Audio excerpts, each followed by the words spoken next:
Hey guys, I'm going to show you one of my all-time favorite lessons. It is called Oil Pastel Tie-Dyes.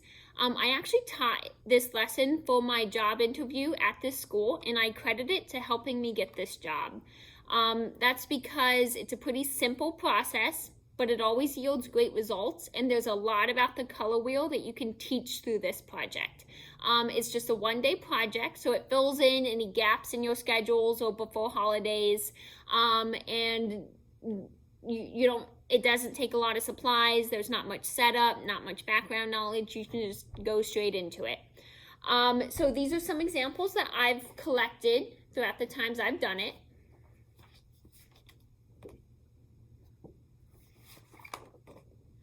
And all you need is a sheet of paper, oil pastels, and an eraser. Now, you can use pink erasers, but I just find that the white ones blend everything together a little bit smoother. I wasn't sure whether to teach this lesson like I was teaching it to adults or teaching it through kids, so I kind of have a mixture of both in here.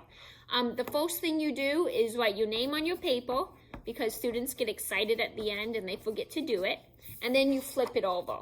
I then tell students to choose between 2 to 4 colors.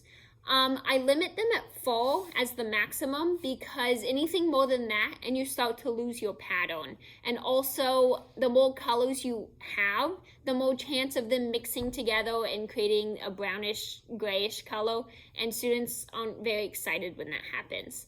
I also caution them about using black, because black is such a strong color that it tends to tint the page a little bit darker than they want.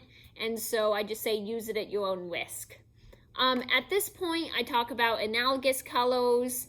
Colors next to each other on the color wheel blend together. They play nicely together. Whereas complementary colors, since they're opposite, they tend to butt heads and create that nasty grayish brown color that they say is gross. So I'm going to go ahead and choose a few colors. I'm going to do purple this time. I'm going to do some blue and some red. The first thing you're going to do is put a dot in the center of your page. It does not have to be completely centered. You do want to press down pretty hard, because the more oil pastel you have on your page, the better it's going to look. Now, then you run into the other problem of having kids like grind it in. So just be aware, tell them not to. And then for your next color, you can either choose to leave space around your dot, or you can do it right up next to it. That is up to you. Okay, now I actually have one that I've already pre-made to save time on this video.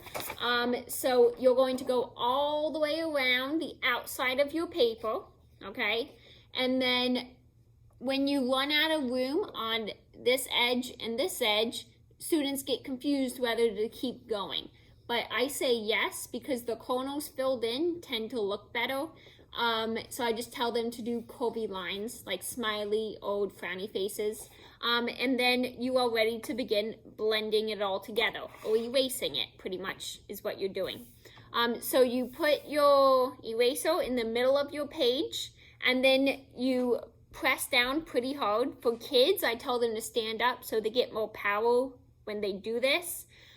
But as adults, I'm sure we'll find sitting down. Okay, so you put it down in the middle of your page, and you're bringing your eraser outwards in a nice long stroke, okay? And I do say that a lot, so thank God their minds aren't in the gutter yet. Now, you are going to get a different kind of mark based on whether you are using the corner of your eraser or the broad edge of their eraser. And I tell them to just like experiment, play around a little bit with it, find what they like. And this is what it's going to start to do to your oil pastel, so you know you are on the right track when you see that. And the more you erase it, the better it looks. So I'm going to go ahead quickly erase this. And if you find that one area isn't blended as well as you would like, you can go back into it. Now, one thing I caution kids about is scrubbing. A lot of times they start like scrubbing back and forth, but that ever works. They're not doing the dishes, they're doing nice long strokes.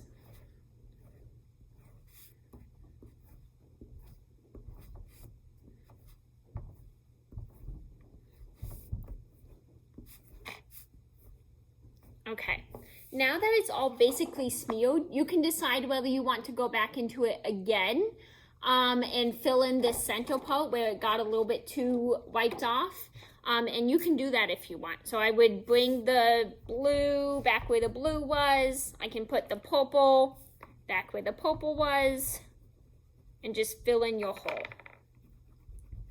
Okay, now if you do that though, you're not going to bring it all the way to the outside. You're just going to do smaller, shorter strokes.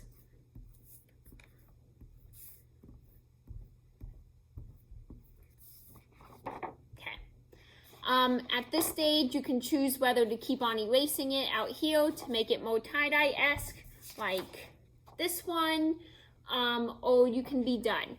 And then once you are done, you can clean off the table very simply, very easily by just getting a Clorox wipe and scrubbing it down.